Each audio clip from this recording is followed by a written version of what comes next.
আসসালামু আলাইকুম। আজ আমি রংপুর সিটি চিকলি পার্কে এসেছি। আমার বাড়ি রংপুরেই। আমি প্রায় এখানে আসি সময় কাটানোর জন্য। অনেক সুন্দর একটা মনোরম পরিবেশ।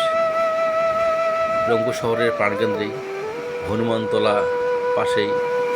আপনারা হনুমানতলা হয়েও আসতে পারবেন, আবার রেডিও সেন্টারের পাশ দিয়েও আসতে পারবেন। এখানে এসে প্রথমে একটি টিকিট কাউন্টারে টিকিট কেটে ঢুকতে হবে। টিকিট মূল্য 20 টাকা জনপ্রতি। তারপরে আর একটি টিকিট কাউন্টারে ঢুকে আপনার মূল ফটকে যেতে হবে, সেটা হলো 30 টাকা জনপ্রতি।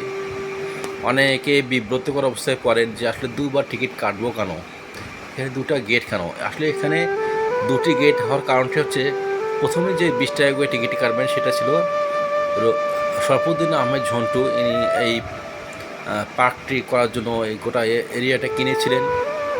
হাতের বামেই ঢুকলে হাতের বাম পাশে, যেটা এখনও অসমাপ্ত, যার ফলে ওইখানে টিকিট কেটেই ঢুকতে হয়। আর যেটা মূল বর্তমানে এটা অন্য মালিকের, এখানে ঢুকতে হলে আপনাকে আলাদা টিকিট রাখতে হবে। এটাই একটু প্রবলেম, এটা একটু আপনারা জেনে নিন, নাহলে অনেকে বিতন্তরার মধ্যে পড়ে। হ্যাঁ, অনেকে গ্লোবধাঁধার মধ্যে পড়ে, আসলে দুবার টিকিট কেন কাটবো। ঢুকার পরে আপনি এখানে অনেক কিছুই পারবেন, যেমন মিনি বান্দরবনের মতোই। হ্যাঁ, ছোটোখাটো পাহাড়, ঝর্ণা, মাছ, বিভিন্ন রঙিন অ্যাকুয়ারিয়ামের মাছ, পাশেই বিশাল লেক। আপনার বাসায় লেক বলেন, আমাদের বাসায় এটা বিল বলে। আমরা ছোটো থেকে জানি এটা চিকলি বিল। এখন এটা পার্কে পরিণত হয়েছে। এখানে অনেক রাইড আছে, চরকি আছে, অনেক রাইড আছে, যেগুলোকে আপনাকে বিভিন্ন রেটে টিকিট কেটে ঢুকতে হবে। জনপ্রতি টিকিটের হার আছে, ওখানে মূল্য নির্ধারণ করা আছে। ছোটোদের কত, বড়দের কত, আপনারা দেখবেন, দেখে উঠবেন, আপনাদের ভালো লাগবে। স্পিড বোটে চড়বেন, 100 আছে, 50 আছে, 200 আছে, বিভিন্ন ক্যাটাগরি বিভিন্ন আছে। পাশে বসার বিনোদন কেন্দ্র আছে, এখানে আপনারা বসে চাও খাইতে পারবেন। চাটা একটা মাটির পাত্রের মধ্যে দিবে। এই চাটা আমার খেতে খুব ভালো লেগেছে। চায়ের মূল্য হচ্ছে 30 টাকা। বাইরে থেকে কোনো খাবার এখানে অ্যালাউ না, বাইরে থেকে খাবার নিয়ে এসে দেয় না তারা। এখানকার যা যা খাবার আছে তারাই আপনারা খেতে পারবেন। তবে হাতের নাগালের মধ্যেই আপনারা খাবেন, একটু বেশি হতে পারে। এত আপনারা জানেন, অন্য কোথাও আপনারা যারা গিয়েছিলেন তারা জানেন যে পার্কের ভিতরে সাধারণত একটু খাওয়া দাওয়ার মানটা একটু সামান্য একটু টাকার মানটা একটু বেশি হয়ে থাকে। কিন্তু এখানে আসলে আপনার হাজারো মন খারাপ থাকলেও আপনার মনটা ভালো হয়ে যাবে। এখানকার মনে হবে যে আপনি সাগর পাড়ে বসে আছেন, বড় নদীর পাড়ে বসে আছেন, নদীর ঢেউ। হ্যাঁ, দেখবেন ফুলের গাছ, তারপরে ট্রেন, অনেক কিছুই আছে এখানে। হ্যাঁ, আমার কাছে খুব ভালো লাগে, তাই আমি আসি। হয়তো আপনারা আসলে আপনাদেরকেও ভালো লাগবে। এখানে পরিবার সহ আসবেন, পরিবারের সঙ্গে এখানে ঘুরতে পারবেন। এখানে কোনো ঝামেলা নেই, এখানে চাঁদাবাজি নেই, মাস্তানি নেই, চুরি নেই, ডাকাতি নেই। এখানে সিসি ক্যামেরায় আবদ্ধ, তাই সহপরিবারে আপনারা আসতে পারবেন।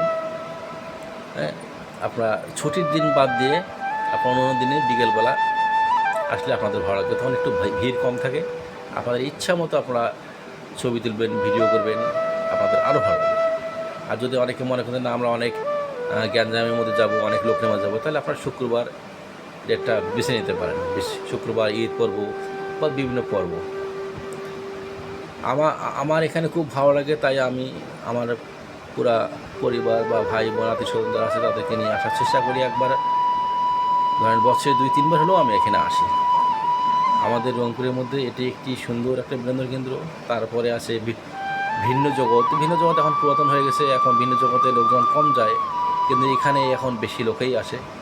তাজহাট একটা রাজবাড়ি আছে, ওখানেও মানুষ যায়। আরও কিছু আমাদের রংপুরে এই ধরনের বিনোদন কেন্দ্র হবে, সেটা হয়তো সামনেই প্রকাশ হবে। এটা মনে করবেন দার্জিলিংয়ে ট্রেনে উঠছি, দার্জিলিংয়ে কিন্তু এখানে ট্রেন আছে, মিনি ট্রেন। দার্জিলিংয়ে পাহাড় বয়ে বয়ে যায়। এখানে যদি অত বড় নয়, তারপরেও দার্জিলিংয়ে ছাড়টা খেয়ে নেওয়া যাবে। এই চরকিতে উঠে সারা রংপুর শহরটা আপনি দেখতে পারবেন। যাদের সাহস আছে তারা এটাতে উঠবেন। টিকিট কেটে উঠতে হয় সাধারণত। এখানে না মসজিদ আছে, আপনারা নামাজ পড়তে পারবেন, খাবার রেস্টুরেন্ট আছে, খাইতে পারবেন। তারপরে এখানে সেমিনার করা যাবে, এনজিও অফিস, ছোটো বাচ্চাদের রাইড অনেক কিছু আছে, সেগুলো করতে পারবেন। ছেলে মেয়ে উভয়ের ওয়াশরুম আছে। আপনাদের এখানে আসলে ভালো লাগবে। আপনাকে আমি বলবো না যে আমার ভালো লাগছে দেখে আপনারও ভালো লাগবে, আপনাকে আসতে হবে তা না। আপনারা যদি মনে করেন যে না আমার একটু বিনোদনের দরকার আছে, একটু আবহাওয়া পরিবর্তনের দরকার আছে, তাহলে আপনারা শুকনো মৌসুমে, ভালো মৌসুমে, বর্ষার সময় নয়, বর্ষা বাদ দিয়ে আপনি অন্য সময় আসবেন, আপনার খুবই ভালো লাগবে। আপনাদেরকে এইটুকু আমি বলতে পারি, আপনাদের এটা একটা ভালো লাগার জায়গা। যেহেতু আমরা বাইরে যেতে পারি না, তাই এখানেই ঘুরে ঘুরে বারবার আসি।